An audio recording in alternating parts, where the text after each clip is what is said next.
میر سجاد رمضان صاحب کو بلانا چاہتا ہوں. کیا وہ ہے یہاں پر؟ جی سر میں بالکل حاضر ہوں. کتنا ٹائم؟ 5 سے 7 منٹ. تو چونکہ ہم 2:10 پر جو ہے میں اس کو بریف ہی کروں گا، یہ تو سب پڑھ نہیں سکتا ہوں. جی تو آپ بالکل 5 منٹ میں اس کو جو ہے موضوع کے بارے میں کر لیں، بتانا چاہوں گا. اور جو اس کے جو ہے مین تھیم جو آپ کی اس کے ٹاپک کے ہیں اس کو ریسپیکٹڈ پروفیسر حضرات، دیگر شرکا، السلام علیکم، آداب. میں نے جو یہاں موضوع لیا ہے وہ ہے اعلیٰ ابتدائی سطح پر اردو میں سائنس کی تدریس و آموزش، یعنی teaching and learning of science in Urdu at upper primary level. Upper primary level میں ہمارے 3 کلاسز آتے ہیں، 6th 7th اینڈ 8th. چونکہ میں ڈائٹ سے آیا ہوں، ڈائٹ انتناگ سے، اور ہم اسکولز کے ساتھ جڑے رہتے ہیں، وہاں اسکولوں میں جاتے ہیں وہاں مانیٹرنگ کے لیے. تو میں نے یہی موضوع جو لیا ہے، اور اس میں اس موضوع کے تحت میں نے جو بات کی ہے وہ بات میں نے یہ کی ہے کہ ہم نے یونیورسٹی اور کالج کی سطح پر سائنس کو کسی حد تک پروموٹ کیا ہے، لیکن میں اب اس کو بریف کرنا چاہوں گا کیونکہ یہ ٹائم زیادہ لے گا. لیکن بات یہ ہے کہ جہاں تک سکولوں کی بات ہے وہاں ہم سائنٹیفک ٹیمپرامنٹ کو، سائنسی ویژن کو کریٹ کرنے میں، اس کو پیدا کرنے میں بہت حد تک ناکام دکھائی دیتے ہیں. کیونکہ ہم دیکھتے ہیں کہ اسکولوں میں جب ہم دیکھتے ہیں کہ یہ اپر پرائمری لیول جو ہے یہی وہ لیول ہے جہاں ہم سائنس کو باضابطہ ایک مضمون کے طور پر انٹروڈیوس کرتے ہیں، متعارف کرتے ہیں. لیکن وہاں ہم دیکھتے ہیں کہ وہاں جو سائنس کی تدریس ہوتی ہے، اگر ہم اردو کی بات کریں، چونکہ وہاں اردو کا بھی استعمال ہوتا ہے، جب کوئی استاد سائنس کی تدریس کرتا ہے تو وہاں وہ انگریزی کے ساتھ ساتھ اردو زبان کا بھی استعمال کرتا ہے. تو یہاں میں تھوڑا اس کا ذکر کرنا چاہوں گا کہ یہ جو اس سلسلے میں جو ہمارے یہاں عالمی قومی سطح کے مانیٹرنگ رپورٹ جو ہمیں حاصل ہوئے ہیں، ان میں اسکول کے ابتدائی اور اعلیٰ ابتدائی بچوں کی آموزشی حالت بہت ہی خراب بتائی جاتی ہے. اور بالخصوص عالمی مانیٹرنگ رپورٹ 2015 کے مطابق بشمول ہندوستان ترقی پذیر ممالک میں تعلیم تک رسائی میں قابل ذکر ترقی ہوئی ہے، لیکن معیار میں بہتری آج بھی تشویشناک ہے.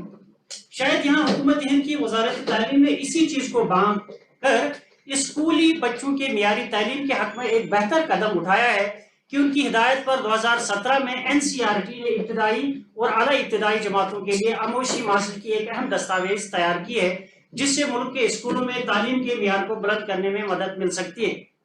اس دستاویز میں دوسرے مضامین کے علاوہ سائنس کے آموزشی ماحصل بھی شامل ہے، اور اس سلسلے میں یہ ایک خوش آئند بات ہے، اس کو نوٹ کر لیجئے کہ یہ ایک خوش آئند بات ہے کہ اس دستاویز کو انگریزی اور ہندی کے ساتھ ساتھ اردو زبان میں بھی شائع کیا گیا ہے، جس کی وساطت سے ہم اعلیٰ ابتدائی درجوں کے لیے اردو میں سائنس کی تدریس و آموزش کا ایک جدید نصاب تیار کر سکتے ہیں، جو نہ صرف سائنسی معلومات پر مشتمل ہوگا، کیونکہ یہ میں یہاں کہنا چاہوں گا کہ سائنس جو ہے وہ صرف معلومات کا خزانہ نہیں ہوتا ہے، بلکہ سائنس اس سے بڑھ کر سائنس سے متعلق مذکورہ دستاویز میں دیے گئے آموزشی طریقوں کو کام میں لا کر مختلف سائنسی سرگرمیاں تیار کر سکتے ہیں، جن سرگرمیوں کے ذریعے اعلیٰ ابتدائی کلاسوں کے بچوں کو مصروف عمل رکھا جا سکتا ہے، جہاں طلباء سائنس کی تعلیم حاصل کرنے میں تجرباتی آموزش یعنی ایکسپیرینشل لرننگ کو بڑھاوا دے سکتے ہیں اور اپنے علم کی خود تعمیر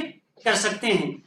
چونکہ بچوں کا دماغ انتہائی متجسس ہوتا ہے اور ان میں اپنے اطراف کے ماحول کے تئیں تجسس کی امتیازی خصوصیت ہوتی ہے، لہذا اسکولی اساتذہ کی یہ ذمہ داری بنتی ہے کہ وہ اعلیٰ ابتدائی سطح کے بچوں کو مشاہدات اور تجربات کی دنیا سے آشنا کریں، کیونکہ مشاہدات تجسس کو جنم دیتے ہیں. مشاہدات اپنے اطراف کی دنیا کو دیکھ کر، مختلف آوازوں کو سن کر، مختلف قسم کی بو کو سونگھ کر، یا کسی بھی چیز کی مختلف سطحوں کو چھو کر یا اس کا ذائقہ محسوس کر کے کیے جاتے ہیں، یعنی آبزرویشنز کی جاتی ہیں. یہ وہ اعمال ہے جن کے نتیجے میں بچوں کے اندر تجسس پیدا ہوتا ہے اور تجسس تفتیش یعنی انویسٹیگیشن اور تجربات یعنی ایکسپیریمنٹس کو جنم دیتا ہے۔ اعلیٰ ابتدائی سطح کے کلاسوں کے لیے ہم اردو میں سائنسی ادب تخلیق کرنے کے لیے اپنے اسلاف اور مشاہیر کی تخلیقات سے آج بھی فائدہ اٹھا سکتے ہیں۔ اس سلسلے میں نئے لوگوں کو آگے آ کر بچوں کے لیے جدید ترین اور دور حاضر کے تقاضوں سے ہم سائنسی ادب تخلیق کرنا ہوگا۔ اگرچہ اردو میں سائنس کی تدریس و آموزش کی ایک روشن تاریخ ہے اور برصغیر کے اندر سائنس کی تعلیم کو فروغ دینے میں اردو زبان کا ایک نمایاں کردار رہا ہے، تاہم آج اسکولی سطح پر اردو میں سائنس کی تعلیم و تدریس کے لیے بہت زیادہ کام کرنے کی ضرورت ہے۔ اردو میں سائنسی معلومات پر بہت ساری کتابیں دیکھنے کو ملتی ہے۔ کچھ پرانے اور نئے رسالے بھی سائنسی فکر اور سائنسی مزاج کو پروان چڑھانے میں مدد کرتے ہیں، لیکن افسوس کی بات یہ ہے کہ ہم نے اردو میں اعلیٰ ابتدائی جماعتوں کے لیے کوئی ایسا سرگرمی اساس ایکٹیویٹی بیسڈ سائنسی مواد تیار نہیں کیا ہے جس سے بچوں کو آئندہ زندگی میں درپیش چیلنجوں کو احسن طریقے سے نمٹنے کے لیے پوری طرح تیار کیا جا سکتا ہے۔ ہاں، یہ بات ضرور ہے کہ مہاراشٹر میں بچوں کے سائنسی ادب پر اردو میں بہت اچھا کام ہو رہا ہے، لیکن یہ ملک کی صرف ایک ریاست کی پیش رفت سمجھی جا سکتی ہے۔ جہاں تک اعلیٰ ابتدائی سطح پر سائنس کی درسیات کے مقصد کا تعلق ہے تو ہم کہہ سکتے ہیں کہ اسکولی سطح پر یہی وہ 3 درجات ہے جہاں ہم سائنس کو ایک مضمون کے طور پر بچوں کے درمیان متعارف کرتے ہیں اور جہاں سائنسی فکر اور سائنسی مزاج کو فروغ دینا ہی ہمارا اولین مقصد ہے۔ سائنس کی عملی مہارتوں کا فروغ، جس میں مشاہدہ، سوال کرنا، آموزش کے مختلف وسائل کی تلاش، منصوبہ بندی برائے کھوج بین، مفروضات کی وضع سازی اور جانچ، اعداد و شمار کو جمع کرنا، تجزیہ اور ترجمانی کرنے کے لیے مختلف طریقے بروئے کار لانا، توضیحات کی حمایت میں شواہد پیش کرنا، متبادل تشریحات پر غور کرنے اور ان کا اندازے قدر کرنے کے لیے تنقیدی فکر اور اپنی خود کی فکر پر غور و خوض کرنا بھی یہاں سائنس کی درسیات میں شامل ہے۔ نیز اعلیٰ ابتدائی سطح پر سائنس کی تدریس و آموزش کا یہ مقصد ہے کہ بچے ماحولیاتی سروکار کے تئیں اپنی حساسیت کا مظاہرہ کریں اور انسانی وقار اور حقوق، جنسی مساوات، دیانتداری اور باہمی تعاون جیسی اقدار کے تئیں احترام کے جذبے کی نشو و نما کر سکے۔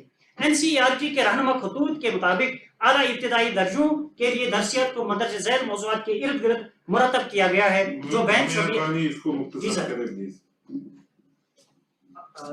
بس سر میں اس پر اب اتفاق کرنا چاہوں گا کہ جہاں تک مذکورہ بالا موضوعات کی آموزش کی بات ہے تو اس زمن میں آموزگاروں کو گروپ میں جوڑی بنا کر انفرادی طور پر شمولیاتی ماحول میں ایسے مواقع فراہم کیا جائے اور ترغیب دی جائے۔ آخر پر چونکہ یہ زیادہ لسٹ ہے جو میں یہ پیش کرنے جا رہا ہوں، میں اختتام پر آ رہا ہوں، تو اختتام میں یہ کہنا چاہوں گا کہ یہاں پر اس بات کا ذکر ضروری ہے کہ اعلیٰ ابتدائی درجوں میں آموزشی محاصل کو بتدریج وسعت دینے کی ضرورت ہے اور اس سلسلے میں ہمیں NCERT کے تیار کردہ آموزشی محاصل کو مد نظر رکھنا ہوگا اور ان کی تکمیل کے لیے اعلیٰ ابتدائی سطح پر اردو میں سائنس کی تدریس و آموزش کی باضابطہ منصوبہ بندی کرنے کی ضرورت ہے۔ آخر پر ضرورت اس بات کی ہے کہ انگریزی کی طرح اردو میں بھی اعلیٰ ابتدائی بچوں کے لیے نصابی کتابیں، رسالے، نمونے، سروے رپورٹیں وغیرہ چیزیں تیار کی جائے تاکہ بچے اپنی زبان میں سائنس کی تعلیم حاصل کر سکیں اور اسی زبان میں اپنی شخصیت کی ذاتی تشخیص کر کے اپنے تنقیدی سوچ کو بڑھاوا دینے میں کامیاب ہو جائیں۔ غرض علمی یا سائنسی تصورات کو انسانی ذہن کے اندر قائم کرنے میں قومی یا مادری زبان کتنا عظیم کردار ادا کر سکتی ہے، اس کا اندازہ کرنا بجائے خود ایک بڑا موضوع بن سکتا ہے۔ بہرحال نئی تعلیمی پالیسی 2020 کے تحت ملک میں تمام ہندوستانی زبانوں کے تحفظ، فروغ اور وقار کو یقینی بنایا جائے گا۔ ہم امید کرتے ہیں کہ مرکزی سرکار کے اس اقدام سے اردو زبان کو بھی ملک میں خوب پھلنے پھولنے کا موقع ملے گا اور سائنس کی تعلیم و تدریس میں اردو کا کھویا ہوا مقام پھر سے بحال ہوگا۔ شکریہ امیر سجاد رمضان صاحب، آپ نے اپنے خطبے سے جو ہے ہمیں محظوظ کرایا اور جو ہے بڑی اچھی طرح سے جو ہے اپنے مضمون کو آپ نے ہمارے سامنے پیش کیا۔ میں نے یہاں ایک ماڈیول بھی آپ کو یہ دکھایا تھا، اصل میں یہ ہم نے ماڈیول بنایا ہے جی، یہ بڑا امپورٹنٹ ماڈیول ہے، تو یہ ہم آج کام کر رہے ہیں ڈائٹس میں اردو کے حوالے سے۔ ہاں، یہ میں نے موضوع آپ سر دیکھ لیجیے کیا کون سا موضوع ہے، سائنس ریلیٹڈ موضوع ہے، اسکول پر مبنی اندازے قدر۔ اب یہ نیو ایجوکیشن پالیسی کے تحت جو یہ اسسمنٹ پالیسی ہے نا، that is shift from content to competency, تو یہ اسی حوالے سے کہ ہم کیسے کمپیٹنسی لا سکتے ہیں ایک بچے میں اگر ہم اردو میں کوئی تقریری مقابلہ کریں، تو یہ موضوع ہے۔ میں اس چیز کا قائل ہوں، ہم سب اس چیز کے قائل ہیں کہ اگر ہم نے कोई भी चेंज लाना हो तो हमने स्कूल एजुकेशन से ही लाना है। जब भी स्कूल एजुकेशन में चेंज हो जाएगा तभी जाके ये ऊपर वाली सतहों पर भी इसका अच्छा खासा जो है इसका अमल दरामद हो सकता है। अब हमारे दो रिसर्च स्कॉलर्स जो है अपनी प्रेजेंटेशन करेंगे। मैं उनसे ये मुदबाना गुजारिश करता हूँ कि वो अपना मुख्तसरन जो है बयान कर ले और 3-4 मिनट मैं उनको दे रहा हूँ दोनों को। तो पहले मैं गुजारिश करता हूँ अपने अजीज फैसल अहमद का कि वो जो है अपनी प्रेजेंटेशन दे दें, पेपर प्रेजेंटेशन। और फैसल साहब बस ख्याल रखें कि 3-4 मिनट में आप इसको खत्म कर लीजिए। वाजिबुल एहतराम असतिज़ा किराम साहब, जी शऊर मेरे हम ख्याल दोस्तों, अस्सलाम वालेकुम व रहमतुल्लाहि व बरकातहू। नया इश्क में अपना मकाम पैदा कर, नया ज़माना नया सुबह शाम पैदा कर। खुदा अगर दिल फितरत शिनास दे तुझको, खुदा अगर दिल फितरत शिनास दे तुझको, सुकूत उला बुलबुल से कलाम पैदा कर। मेरा तरीक अमीरी नहीं फकीरी है, मेरा तरीक अमीरी नहीं फकीरी है। खुदी न बेच गरीबी में नाम पैदा कर।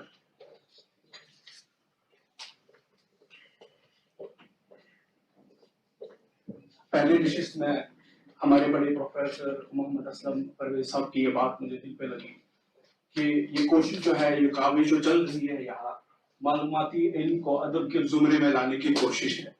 और बस मैं अपने हिस्से का दिया जो है चराग जो है जला रहा हूँ। मुझे उम्मीद है अहले ज़बान लोग जो यहाँ बैठे हैं वो हरूफ की अदायगी और मखारिज जो मुझसे लाख कोशिश करने के बावजूद भी अगर कहीं मैं झुक जाऊंगा तो मुझे माफ करेंगे। मैं मरकजी जामिया कश्मीर में शोबा हैवानियात स्कूल ऑफ लाइफ साइंसेज में इस वक्त डॉक्टर मोहम्मद लतीफ सर के अंदर काम कर रहा हूँ। और मेरा जो तहकीकी मौजू है वो बांझपन है, मर्द बांझपन।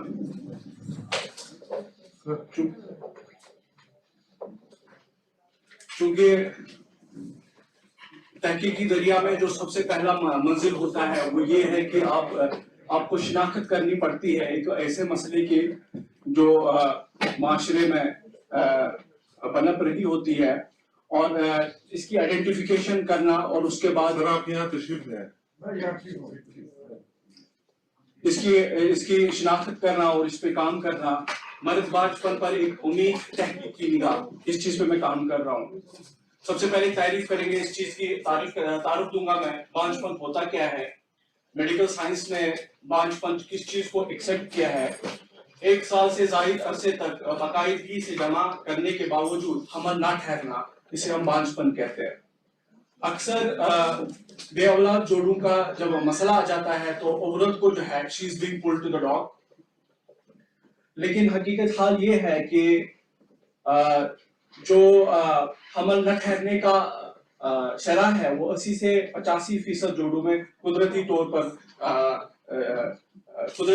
80 से 85% जोड़े जो होते हैं ये कुदरती तौर इनके अंदर हमल ठहर जाता है।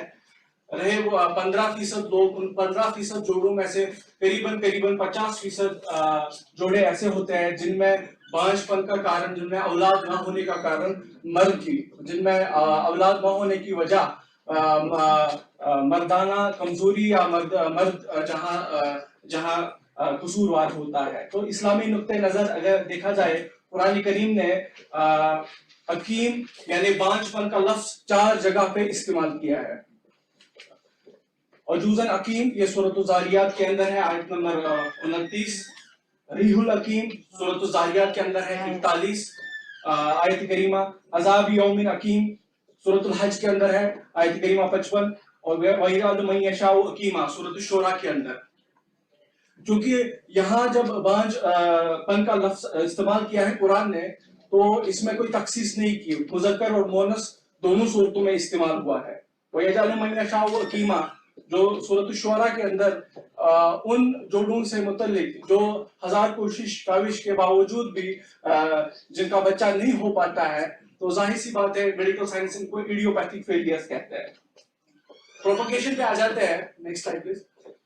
यानी फैलाव, 15% जोड़ों में बांझपन के आसार नजर आते हैं, जिनमें तकरीबन 50% मामलात मर्दों में होते हैं। रिवायती सतहों पर कयास किया जाता है कि 30% मरीजों में बांझपन के हवाले से मर्दों के अमराज के असबाब गैर तस्लीम शुदा है, यानी इडियोपैथिक।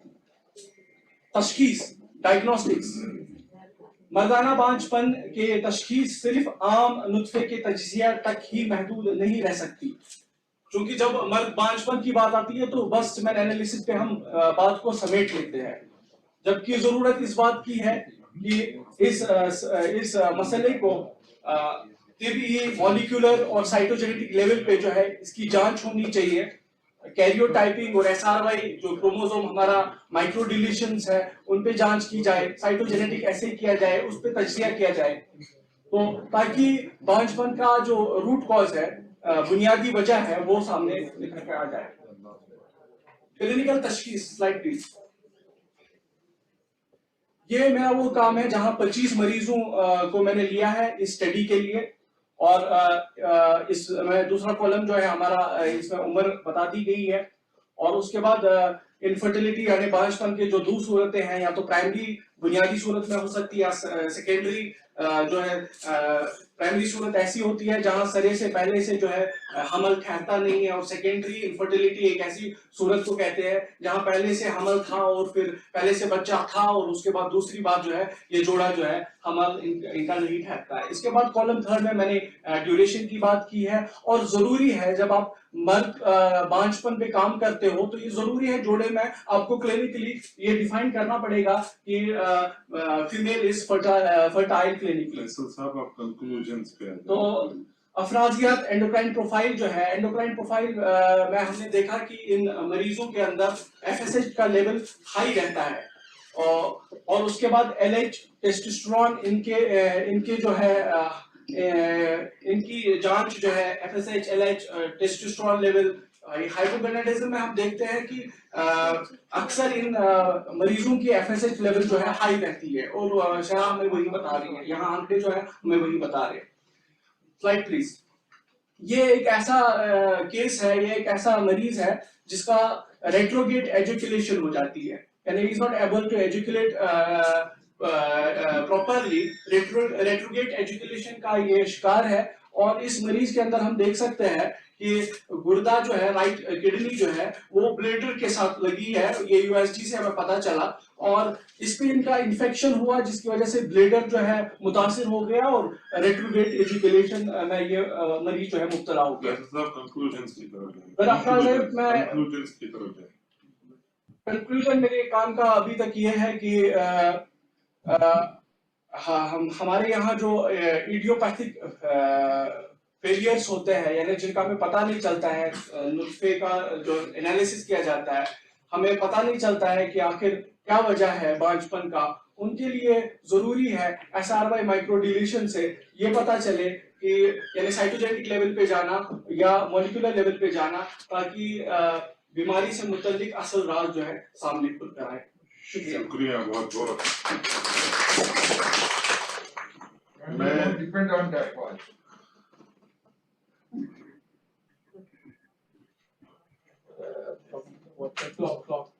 अच्छा अच्छा, मैं शाजिया गुल से आप इस्तजा करता हूँ कि जो है कि वो अपना जो है पेपर प्रेजेंट कर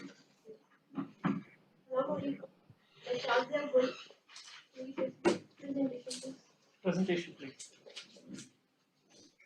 बिल्कुल, आप जो है जो आपकी जो रिजल्ट्स हैं उस पे आ जाए और कंक्लूजन पे एकदम आ जाए।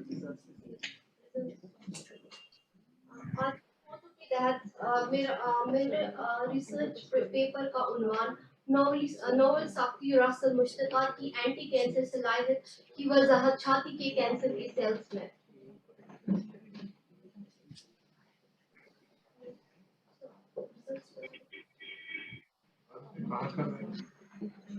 खातिर में सबसे ज्यादा कोटिलियन कैंसर सरतान सीने का कैंसर है, और ये अमेरिका में कैंसर से मुतालिक औकात की सबसे बड़ी वजह है। दुनिया भर में सालाना 1,36 मिलियन केसेस की तशखीस होती है, और 37 में से एक ख्वातीन छाती की कैंसर में मुब्तला होती है। خواتین میں تشخیص ہونے والے تمام میلیگنینسیز کا 30% سے زیادہ حصہ چھاتی کے کینسر کا ہے. چھاتی کا کینسر چھاتی کے ٹیشوز میں پیدا ہونے والے ایک سرطان سے ہوتا ہے جو دودھ کا پیداوار کے لیے غدود سے بنتا ہے اور اس میں لوبیول کہتے ہیں اور نالیاں جو لوبیول کو نپل سے جوڑتی ہے. چھاتی کے تمام کینسر جمع ہونے والی نالیوں کے ٹرمینل ڈکٹس میں ہوتے ہیں جو فنکشنل یونٹ آف ڈکٹ ہوتا ہے. چھاتی کے کینسر کے سب ٹائپس چھاتی کے کینسر کی ایک متضاد بیماری ہے. اس کے سب ٹائپس ہے اس میں 20 سے زیادہ سب ٹائپس ہے جس میں HR پازیٹیو HER2 TNBC اور TNBC کے اس کو مزید درجہ بند کیا گیا اور اس میں BCL1 BCL2 and BCL1 BCL2 اور مدافعتی نظام میں اس کو درج کیا گیا ہے. اس وقت کے علاج میں surgery hormonal therapy radiation therapy اور کیمو تھراپی جیسے علاج ہے لیکن بدقسمتی سے کیمو تھراپیوٹک یہ مشتقات مزاحمت میں بدل جاتا ہے. کیمو تھراپیوٹک ریزسٹنس 5-fluorouracil ایک اینٹی میٹابولائٹ ہے جو تھائمیڈائڈ سنتھیز کو روک کر کیمو تھراپیوٹک اثرات حاصل کرنے کے لیے ڈیزائن کیا گیا ہے اور اس وقت گیسٹرک کینسر کولن کینسر اور بریسٹ کینسر کے علاجوں کے لیے سب سے زیادہ کیمو تھراپیوٹک ایجنٹ میں سے ایک ہے. ان سلیکو ڈاکنگ کے ذریعے یوراسل کے سختی مشتقات کی بائنڈنگ سائٹس کی وابستگی کا تلاش کرنا بائی سوئچ اسٹاک. نتائج تھائمیڈائڈ سنتھیز کے خلاف سختی مشتقات کی بائنڈنگ. اس رزلٹ سے ہمیں پتہ چلتا ہے کہ تھائمیڈائڈ سنتھیز کی سب سے کی ڈاکنگ کی جب دیکھی گئی تو اس میں پتہ چلا کہ تھائمیڈائڈ سنتھیز جو پیلے رنگ کا ہے یہ ڈاکنگ دکھاتا ہے جو ہمارے نئے سختی یوراسل ڈیریویٹو جس میں یوراسل ڈیریویٹو 1 یوراسل ڈیریویٹو 2 اور یوراسل ڈیریویٹو 5 کے ساتھ دکھاتا ہے. تھائمیڈائڈ سنتھیز کا تعاملی پروفائل اس سے یہ پتہ چلتا ہے کہ یوراسل ڈیریویٹو 2 اور یوراسل ڈیریویٹو 3 اور 5 کی سب سے زیادہ انٹریکشن یعنی تعاملی پروفائل ہے. تھائمیڈائڈ سنتھیز کے ساتھ کے مختلف مشتقات کے طریقے سے پتہ چلتا ہے ہمیں یہ پتہ چلتا ہے کہ یہ ترکیب کی نمائندگی کرتا ہے. ایک مضبوط ہدف کے طور پر تھائمیڈائڈ سنتھیز کو دیکھا گیا جس میں دیکھا گیا ہے کہ تھائمیڈائڈ سنتھیز کا ایکسپریشن ٹیومر سیلز میں بہت زیادہ ہوتا ہے بنسبت کے نارمل اور میٹاسٹیٹک سیلز میں. اپنے کام کا جو ہے کنکلوژن دے دیجیے. یوراسل ڈیریویٹیوز مشتق چھاتی کی کینسر کے خلیوں کو کم کرتا ہے اور کالنی فارمیشن ہے وہ بھی کم ہوتا ہے. ہماری نتائج سے یہ پتہ چلتا ہے کہ 5-fluorouracil کے مقابلے میں تھائمیڈائڈ سنتھیز کے خلاف 5 پابندہ ہے اور یوراسل مشتقات کی اعلیٰ پابندگی وابستہ ہے. یوراسل ڈیریویٹیوز 1 2 اور یوراسل ڈیریویٹیو 4 6 سے نتائج دکھائی گئے اور 50% سے زیادہ کمی کے سیلز کی کمی عمل کو کم کر دیا. مختلف چھاتی کے کینسر سیل لائنز پر کی گئی تجربات یوراسل مشتقات کے مختلف حراساتی طاقت کو ظاہر کرتے ہوئے وہ خلیوں کے نشو و نما کو اور پھیلاؤ نما کو کم کرتا ہے. کلونوجینک ایسڈ سے پتہ چلتا ہے کہ یوراسل ڈیریویٹو 1 یوراسل ڈیریویٹو 2 اور 4 مظہرہ MCF7 سیل لائن اور 41 سیل لائن چھاتی کے کینسر کے سیل لائنوں کو کالنی کی تشکیل کی صلاحیت کو کم کر دیتا ہے نمایاں طور پر کم کر دیتا ہے. شکریہ. یہاں ہم نے یہ دیکھا کہ جو ہے جہاں فیصل صاحب جو ہے میل انفرٹیلٹی پہ کام کر رہے ہیں وہی جو ہے شازیہ گل جی جو ہے وہ بریسٹ کینسر پہ کام کر رہی ہیں. تو دونوں ہمارے جو ہے نوجوان جو ہے ایک ایسی چیزوں پہ کام کر رہے ہیں جو ڈائریکٹلی جس کا وابستہ ہماری सोसाइटी के साथ है, कम्युनिटी के साथ है। और मैं इन दोनों को मुबारकबाद देना चाहूँगा कि जो है कि इन्हें बहुत अच्छी तरह से यहाँ प्रेजेंट कर दिए। और इस चूँकि काफ़ी कुछ कहा गया, और मैं ये समझता हूँ कि जो है कि जो हमारा जो एजुकेशनल सिस्टम है, तो उसमें जो इसका सेशन का जो टॉपिक था, जो मेन मुद्दा था, वो ये था कि जो है हमारे एजुकेशन सिस्टम में क्या क्रिएशन ऑफ जो है साइंटिफिक विजन के लिए हमारी क्या क्या जो है एरियाज है जिसमें जो है हम अपने साइंटिफिक विजन को जो है क्रिएट कर सकते हैं।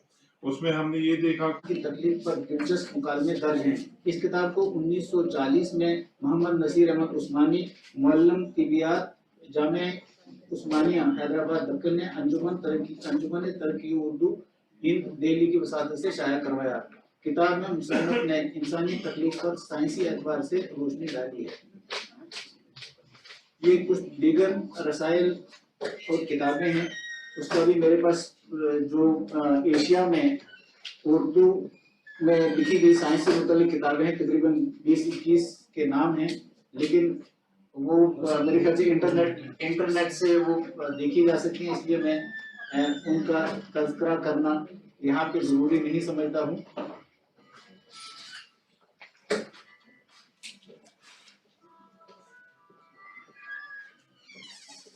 बहुत सारी यूनिवर्सिटी, जैसे यहाँ पे वाइस चांसलर अभी मौलाना आज़ाद उर्दू यूनिवर्सिटी के वाइस चांसलर और दीगर यूनिवर्सिटी के जो वाइस चांसलर हैं वो हजरात भी हैं, जो कि उर्दू के निसाब को तैयार करने में और उसको आगे पहुँचाने में, तालिब इल्मों तक पहुँचाने में काम कर रहे हैं। इसलिए ये एक हमारे लिए हौसला अफजा बात है कि जो विज्ञान प्रसार जैसे इदारे हैं या बाकी जो तंजीमें हैं, वो उर्दू को आगे बढ़ाने में और उर्दू के जरिए जो हमारी साइंस से मुतल्लिक जानकारी है उसमें इजाफा करने में लगे हुए हैं। मुझे उम्मीद है कि इससे हम जरूर फायदा हासिल करेंगे। मुझे एक जो कि APJ अब्दुल कलाम साबिक सदर के हवाले से एक कहीं पे पढ़ने का मौका मिला कि हम मुस्तकबिल को तो तब्दील नहीं कर सकते, लेकिन अपनी आदत को तब्दील कर सकते हैं।